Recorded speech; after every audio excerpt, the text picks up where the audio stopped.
Melanjutkan cerita sebelumnya. Bab 1656. Para jenderal. Segera siapkan pasukan untuk menyerang kota bersamaku. Asalkan benteng Talok dijatuhkan, kita bisa memaksa Ihsan untuk menyerah. Ujar Wira. Para jenderal serempak berseru. Kita harus memenangkan perang ini. Para prajurit telah dilatih sejak lama untuk saat seperti ini. Setelah menunggu begitu lama, wajar saja jika semangat orang-orang ini menggebu-gebu. Hari ini kesempatan untuk unjuk gigi akhirnya tiba. Sore itu Wira duduk di kamp pusat, sementara para jenderal sibuk memobilisasi pasukan masing-masing. Aura semua orang tampak begitu mengesankan. Baru 2 jam bertarung, pasukan kerajaan Beluana sudah kewalahan. Serangan Meriam Darmadi terus mendesak mundur pasukan Ihsan, saat ini mereka bahkan tidak berani melancarkan serangan apapun lagi. Mereka hanya bisa bertahan di benteng Talok. Ada 500.000 prajurit pasukanku. Dan sekarang semuanya berdiam di benteng Talok, pasukan Wira bahkan gak mencapai 200.000 orang, aku benar-benar gak mengerti. Perang baru saja dimulai, kenapa kalian semua sudah kalah telak? Hardik Ihsan sambil mondar-mandir di dalam kamp. Wajahnya tampak merah karena marah. Para prajuritnya benar-benar tidak berguna. Jenderal Ihsan, bukan kami yang payah. Tapi Wira punya senjata perang yang sangat canggih. Dia menggunakan senjata canggih itu untuk menyerang kita. Senjata itu sangat kuat, kami nggak sanggup bertahan dari serangannya. Tembok benteng pun bahkan mulai rusak. Kalau kita terus melawan, benteng Talok mungkin akan jatuh ke tangan musuh. Jenderal Ihsan, sebaiknya kamu dan orang-orangmu menyingkir dulu, kami akan melindungi benteng Talok, sehingga nanti kalau terjadi apa-apa padamu, kerajaan Beluana akan goyah. Para jenderal penjaga kota terus membujuk Ihsan. Ihsan mendadak menghunuskan pedangnya, dia menunjuk para jenderal itu dengan pedangnya sambil berseru. Siapa yang berani menyuruhku mundur akan kuhabisi tanpa ampun. Aku nggak peduli, senjata apa yang digunakan, yang kutahu Wira dan pasukannya adalah manusia. Sama seperti kita. Kita sama-sama berakal budi, apapun yang mampu mereka lakukan, kita pasti juga bisa.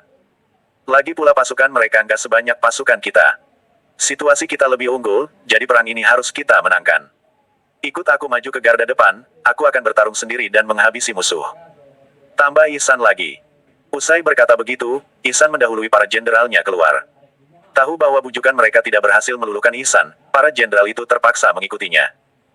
Di atas sana, bunyi tembakan meriam terus terdengar. Tanah ikut bergetar mengiringi bunyi dan membahana itu. Ihsan memandang situasi pertempuran di depannya dengan syok. Sebenarnya, senjata apa yang digunakan Wira ini? Sebagai jenderal tertinggi kerajaan Beluana, Ihsan sudah lama terjun ke medan perang. Pengalaman tempurnya sudah tidak perlu diragukan lagi.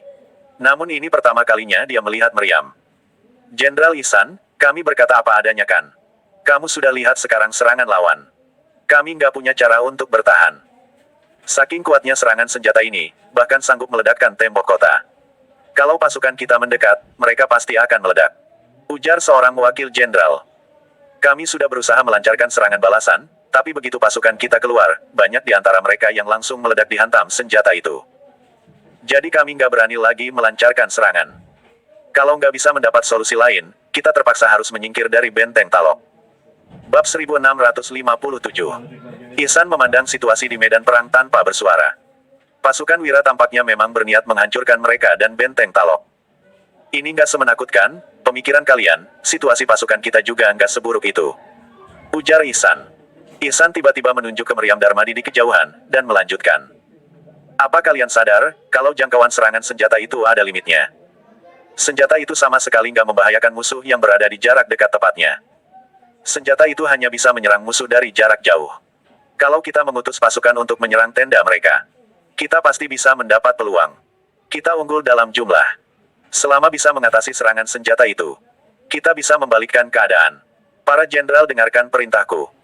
Segera bagi 100.000 prajurit menjadi 3 kelompok, lalu serang tenda mereka dari arah berbeda.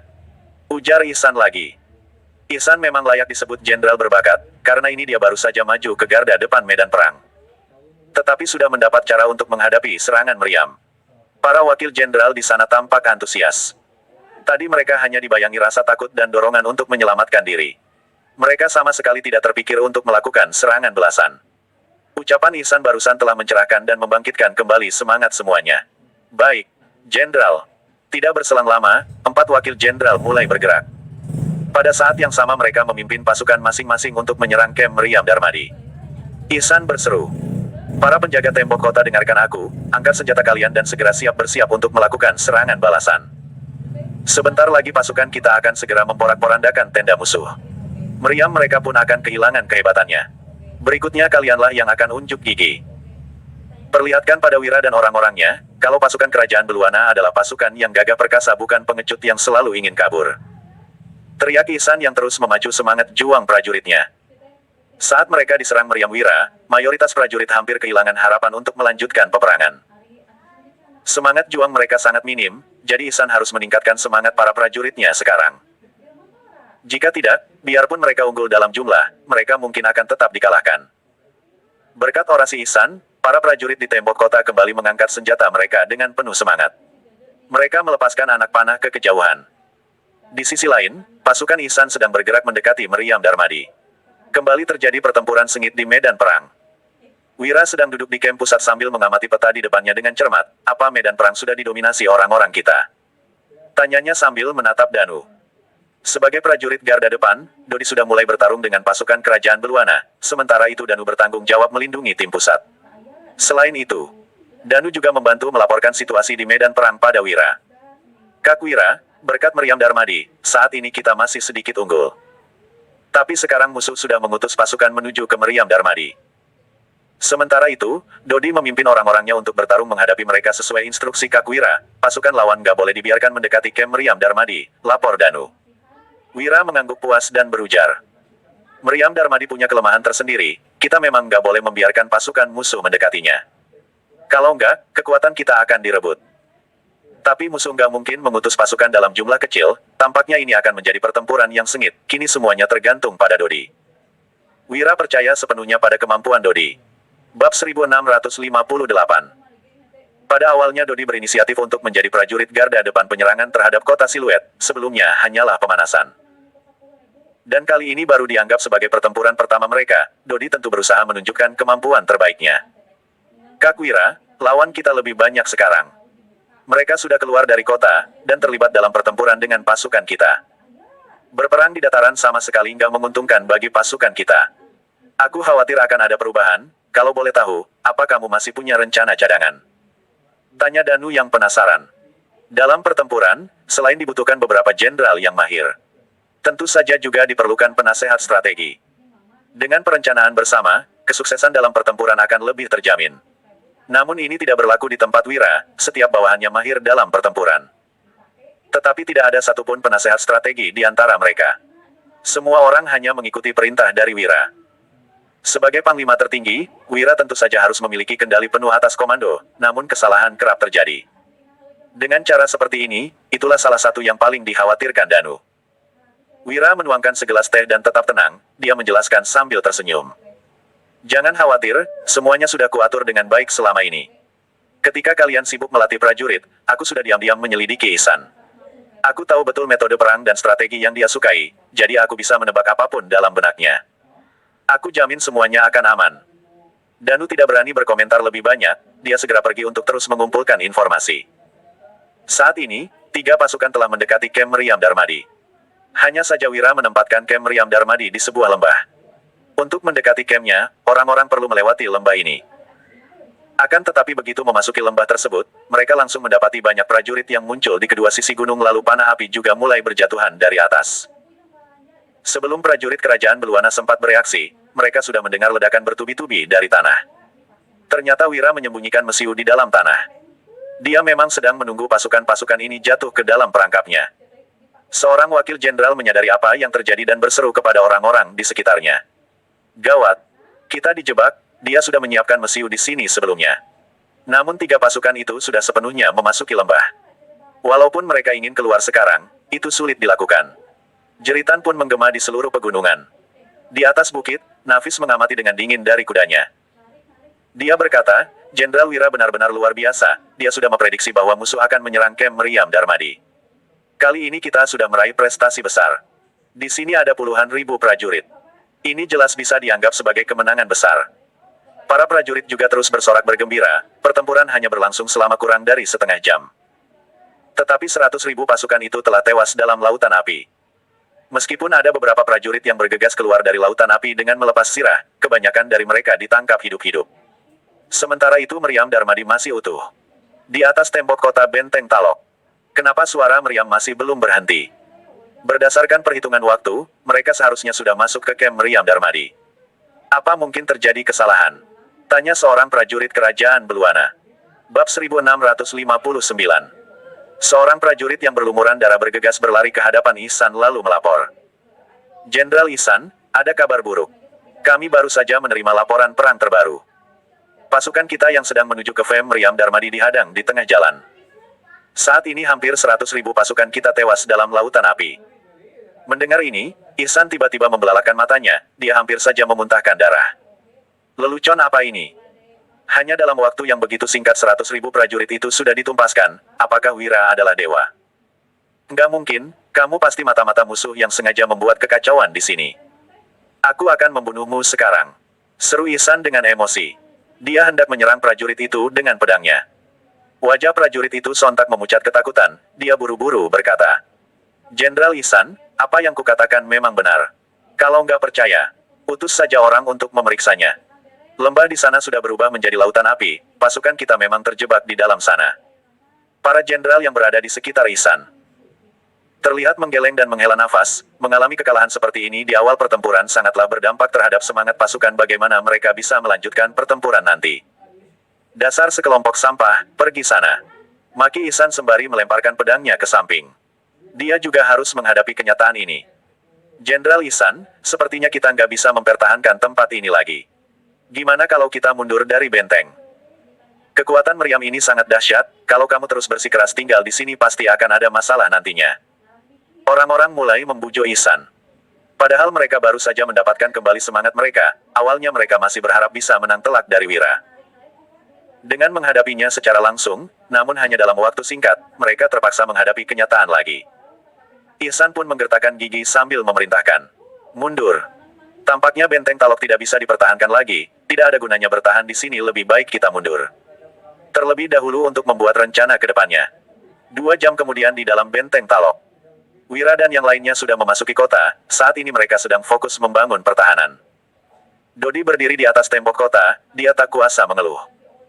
Kalau tahu ini akan menjadi wilayah kita, nggak perlu menggunakan meriam untuk mengebom tempat ini.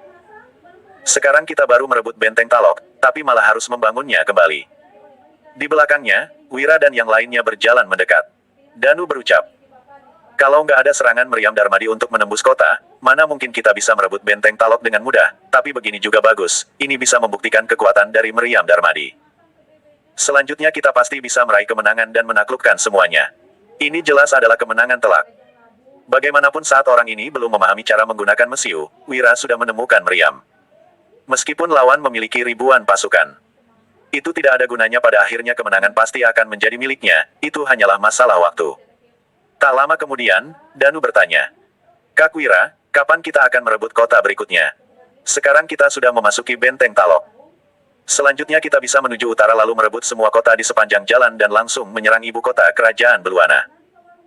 Dengan begitu, kita juga bisa berpindah ke medan perang lain dan menyatukan 9 provinsi secepatnya, ucap Danu dengan penuh semangat. Sambil mengepalkan tinju. Semuanya berjalan terlalu mulus, mereka bahkan sudah bisa melihat cahaya kemenangan. Bab 1660. Wira menggeleng, lalu menjelaskan. Meski menang telak, kita tetap harus maju perlahan, dan gak boleh gegabah. Setelah merebut suatu kota, kita harus stabilkan posisi belakang dengan baik. Kita juga harus menyisihkan beberapa pasukan untuk menjaga kota. Seiring perjalanan, pasukan kita akan makin berkurang. Jadi kita juga harus beristirahat di sini untuk sementara waktu. Semua orang mengangguk setuju, Wira berkata demikian bukan tanpa alasan.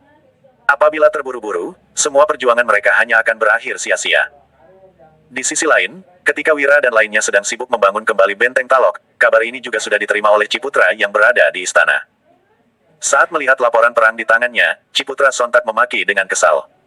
Apa yang dilakukan Ihsan? Bisa-bisanya dia kehilangan benteng Talok, benteng itu adalah gerbang dari kerajaan Beluana. Begitu benteng Talok jatuh, para pihak lawan bisa langsung menyerang ke istana. Apa yang harus kulakukan kalau begini? Para pejabat di ruangan itu segera bangkit, semuanya terlihat dengan sangat cemas. Tetapi tidak ada yang berani berbicara, selama ini kerajaan Beluana selalu tak terkalahkan, bahkan saat menghadapi kerajaan Nuala, mereka selalu unggul. Bagaimana sekarang? Mereka bisa-bisanya kehilangan gerbang mereka sendiri. Apabila ini tersebar, bukankah itu hanya akan menjadi bahan tertawaan orang lain? Seorang menteri utama negara berpendapat. Yang mulia, entah siapa yang memimpin. Pasukan lawan berani sekali orang itu. Jenderal Ihsan selalu tak terkalahkan. Jangan-jangan ada orang lain yang lebih berani dan kuat darinya. Ciputra juga terkejut, dia hanya memperhatikan laporan yang menyatakan kehilangan benteng Talok barusan, tetapi tidak melakukan pemeriksaan lebih lanjut. Sekarang dia mengambil kembali laporan itu. Ketika melihat nama seseorang, Ciputra pun membelalakan mata dengan tidak percaya. Mana mungkin orang yang memimpin pasukan adalah Wira, bukannya dia selalu berada di Provinsi Lowala dan nggak pernah ikut campur dalam urusan luar. Apa yang terjadi? Kenapa dia tiba-tiba membawa pasukan untuk menyerang kerajaan Beluana? Tanya Ciputra. Para menteri utama pun mulai berdiskusi. Seorang menteri utama berpendapat. Yang mulia, saya rasa kita sebaiknya jangan berperang melawan Wira. Dia tak terprediksi. Yang mulia pasti tahu itu, dia baru berperang melawan Jenderal Ihsan, tapi sudah meraih kemenangan telak, jelas dia pasti menggunakan trik. Seingatku, dia punya senapan. Kalau semua prajurit menggunakan senapan, mereka tentu akan menjadi tak terkalahkan di medan perang. Sebelum menguasai teknologi ini, kita nggak boleh gegabah. Seiring dengan waktu, menteri utama yang mengutarakan pendapat yang lainnya juga ikut bersuara. Namun mereka semua sependapat. Tidak ada yang ingin bertentangan dengan Wira pada saat ini. Ciputra menjadi bimbang, orang-orang mempunyai pemikiran yang sama, dia tentu juga berpikir demikian setelah merenung sejenak. Dia memerintahkan segera. Suruh Jenderal Ihsan datang menemuiku. Masalah ini harus diatasi oleh yang bersangkutan, untuk membuat Wira menyerah, mungkin perlu campur tangan dari Ihsan. Malam itu Ihsan kembali ke istana. Seperti biasa dia masih gagah perkasa. Ihsan berdiri di depan aula sambil bertanya. Yang mulia, ada apakah denganku? Tiba-tiba diminta kembali untuk diberikan tugas pentingkah? Ciputra menjawab sambil mengernyit. Jenderal Ihsan, belum lama ini kamu baru kalah dalam pertempuran kan? Bab 1661. Bagaimana Raja bisa tahu hal ini? Apa ada orang yang melaporkan keburukanku? Di depan Raja, aku selalu setia dan melakukan semuanya demi kerajaan. Kalau ada orang yang melaporkan keburukanku pada Raja, berarti orang itu ada motif jahat, kata Ihsan dengan tegas. Saat ini Ihsan sudah menjadi jenderal besar yang berwibawa. Jika dia tahu ada orang yang berani diam-diam melaporkan hal buruk tentangnya, dia pasti akan menghukum orang itu. Selain itu, dia juga sudah memiliki posisi yang tinggi sekarang. Bahkan Ciputra pun tidak berani bertindak gegabah bila di depannya. Bicara apa? Jenderal Ihsan ini, karena baru tahu situasi di garda depan. Jadi aku memanggilmu untuk menanyakan beberapa hal. Tapi aku tahu, sekarang kamu sudah mundur dari benteng Talok dan situasi di perbatasan sangat mendesak kondisinya, nggak bisa ditunda lagi. Apa semua itu benar? Setelah ragu sejenak, Ihsan akhirnya mengangguk. Memang tidak ada hal yang bisa terus disembunyikan, meskipun dia enggan mengakui semua hal ini di depannya, ini adalah kenyataan. Kalau begitu, apa kamu punya cara untuk menghadapi Wira? Tanya Ciputra lagi. Ini adalah masalah yang paling dikhawatirkannya. Sejak Ihsan memimpin pasukan, mereka selalu memenangkan peperangan dan tidak ada yang bisa mengalahkannya. Namun semua itu karena lawannya hanya pasukan kerajaan Nuala saja. Setelah peperangan selama bertahun-tahun, kerajaan Nuala tidak memiliki pasukan dan kekuatan tempur yang bisa diandalkan lagi. Dibandingkan dengan mereka, perbedaan kekuatan militer kerajaan Nuala tentu saja sangat jauh. Namun sekarang, lawan mereka adalah Wira yang sangat kuat. Karena itu Ciputra tentu saja harus berwaspada. Jika terjadi kesalahan sedikit saja, mereka mungkin akan berada dalam keadaan yang tak terselamatkan. Segala jeripayah yang telah dibangun pun, semuanya akan jatuh ke tangan Wira. Raja, aku hanya mundur dari benteng Talok untuk sementara saja. Aku tentu saja punya cara untuk perebut kembali. Mana mungkin kita menyerahkan wilayah kita pada orang lain begitu saja? Kata Ihsan dengan tegas. Dan tatapannya penuh dengan kebencian. Sekarang dia berniat untuk bertarung dengan Wira hingga titik darah penghabisan. Hanya saja, jika masalah Meriam Darmadi tidak ditangani, dia tidak akan sanggup melawan Wira. Jika terus bertarung seperti ini, mungkin korbannya akan semakin banyak. Benteng Talok adalah gerbang utama kerajaan kita, tapi sekarang kamu malah menyerahkannya kepada orang lain. Nggak peduli apapun alasannya, ini nggak menguntungkan kita. Jadi aku sarankan kamu untuk pikirkan baik-baik, apa langkahmu selanjutnya. Kalau kamu nggak bisa segera merebut benteng Talok kembali, kita terpaksa harus mundur beberapa ratus mil, dan bahkan memindahkan ibu kota. Aku yakin, kamu seharusnya tahu efek dari hal ini kan? Kata Ciputra sambil menggertakkan giginya. Kata-kata Wira hanya alasan belaka, mereka tidak bodoh. Tentu saja mereka paham bahwa situasi akan sangat merugikan jika benteng tidak kunjung kembali ke tangan mereka. Selain itu, wilayah kekuasaan kerajaan mereka juga akan semakin kecil. Efeknya bukan hanya akan membatasi perkembangan mereka, tetapi juga akan memperkuat pasukan Wira. Saat ini 3 kerajaan sedang bertarung di dunia ini, dan akan terbagi menjadi 4 bagian. Jika Wira juga ikut turun tangan, ini akan menjadi masalah yang belum pernah terjadi sebelumnya. Aku mengerti maksud Raja, beri aku sedikit waktu lagi. Nanti aku akan mengatur segalanya dan pasti akan memberikan Raja sebuah solusi yang baik. Setelah berkata demikian, Ihsan pun langsung pergi. Plak. Melihat Ihsan pergi, Ciputra memukul meja dengan keras sehingga Kasim yang berdiri di sampingnya pun segera mendekat. Ban 1662. Raja jangan marah, Jenderal Ihsan adalah harapan kita saat ini. Masih ada banyak peperangan yang sedang berlangsung. Kita masih membutuhkan Jenderal Ihsan di saat seperti ini. Jangan bercekcok dengan Jenderal Ihsan dulu. Ciputra mengepalkan tinjunya dengan erat dan tetap menatap sosok Ihsan yang pergi menjauh. Aku merasa kerajaan ini sekarang seolah-olah jadi milik Ihsan. Aku nggak punya pasukan sedangkan Ihsan mengendalikan kekuatan militer. Kamu lihat saja caranya berbicara denganku tadi, apa dia menghormati pendapatku.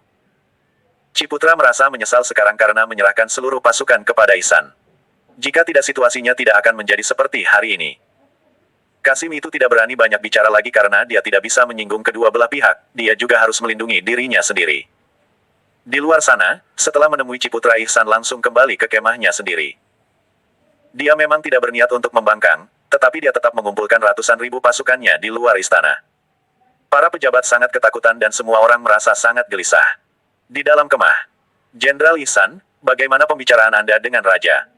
Aku yakin, Raja pasti memahami kesulitan kita kan? Seorang wakil jenderal segera mendekat dan buru-buru bertanya kepada Ihsan. Ini adalah masalah yang paling mereka khawatirkan juga. Ihsan mengernyit dan berkata, aku nggak tahu, Raja dengar fitnah dari siapa. Sampai tahu kita kehilangan benteng Talok. Padahal kejadian ini baru terjadi nggak sampai 1 jam. Sepertinya ada yang diam-diam menghasut Raja makanya kejadiannya bisa jadi seperti ini. Aku sudah berjanji pada Raja akan merebut kembali benteng Talok, jadi enggak peduli dengan cara apapun. Kalian harus berusaha sebisa mungkin untuk menyelesaikan hal ini. Kalau enggak, jangan salahkan aku kalau aku menghukum kalian. Semua perwira segera mengangguk, lalu pergi satu persatu. Hanya saja sekarang mereka juga merasa sangat kesulitan, merebut kembali benteng Talok bukan hal yang mudah.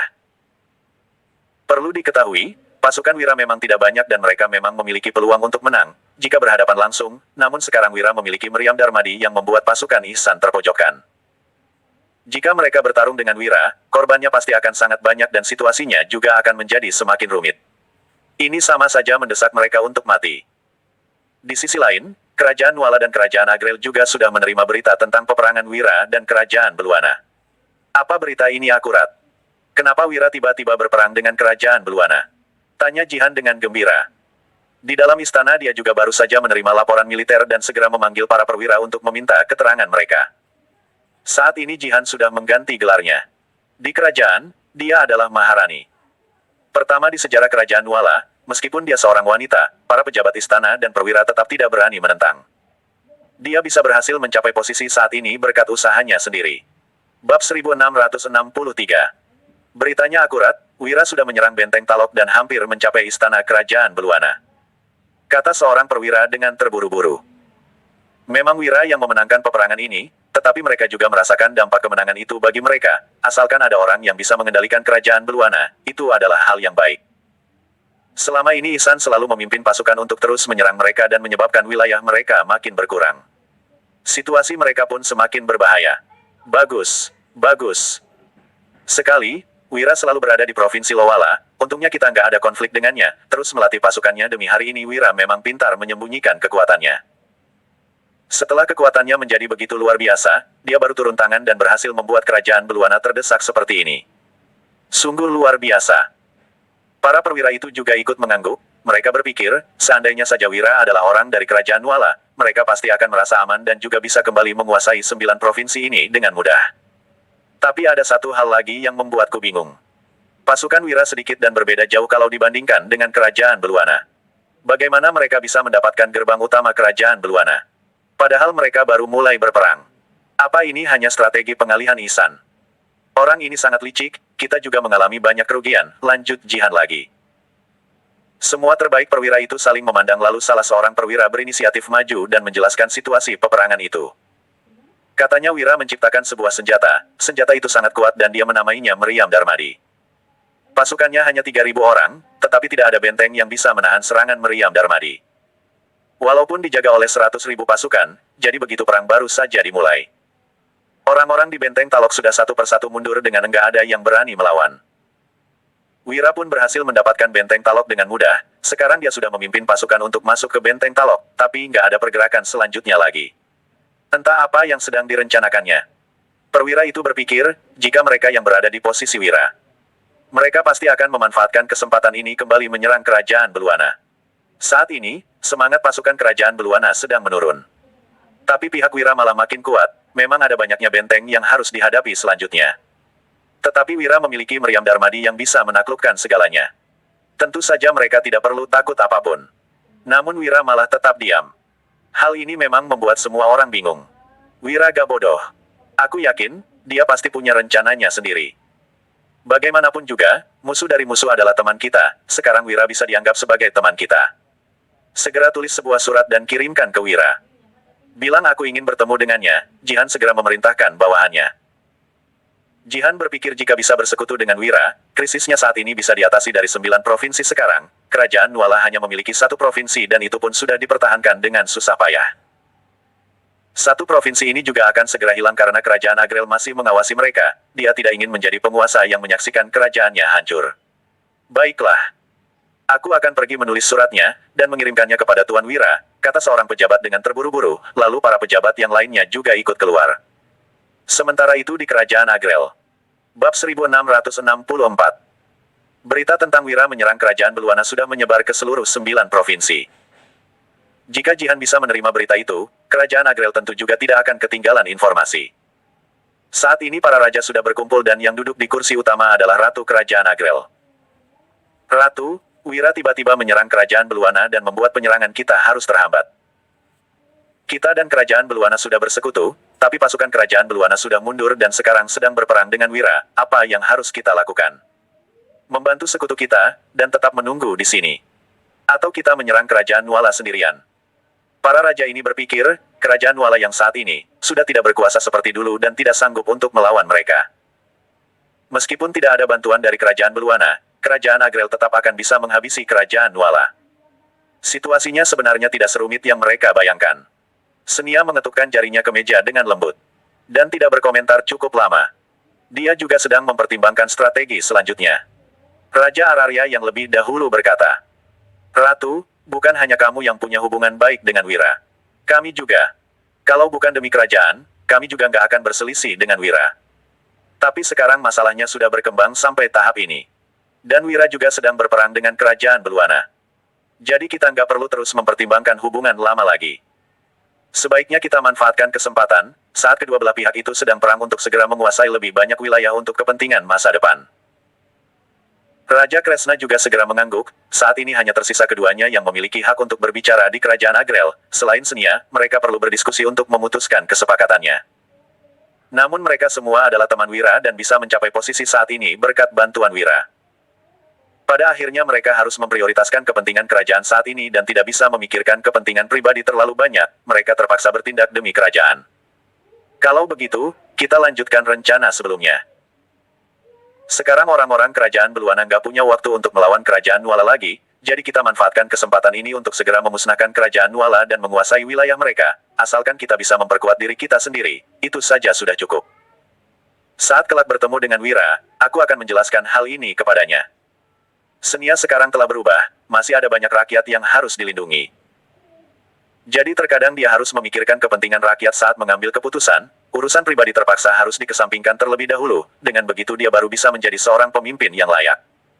Semuanya sesuai arahan Ratu, Raja Araria dan Raja Kresna segera merespon dan langsung meninggalkan aula.